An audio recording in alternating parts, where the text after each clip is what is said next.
Hola, yo soy Pepe Fabra Valverde, hice DAM y DAO y ahora estoy en el curso de especialización de Inteligencia Artificial y Big Data. Hola, soy Marcos Ortega Torres, he hecho SMR en IES Abastos y luego hice DAM y DAO en IES Abastos también. Hola, yo soy Nerea y he hecho DAO, diseño de aplicaciones web en Manises. Porque teníamos acceso a una serie de docentes que ya conocíamos y expertos que vienen a ser profesionales dentro del campo de la industria que nos están impartiendo clases con los conocimientos que ya poseen.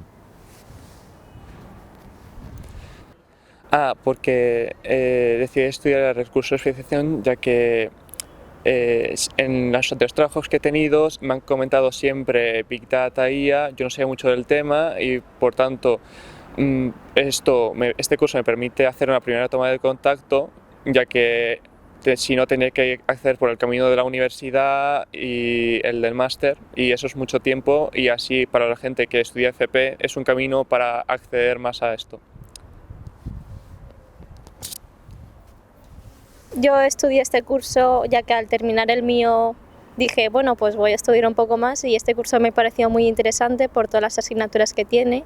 y como actualmente la inteligencia artificial y el Big Data es el futuro, pues quise saber más sobre ello y es muy demandado en las empresas también.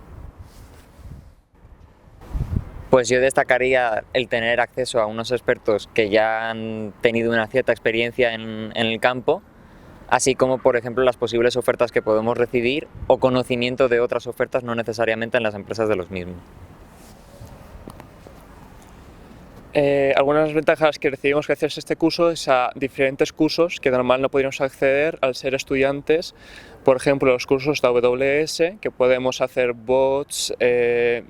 y con intenciones que puedan responder y muchas más cosas gracias a esto.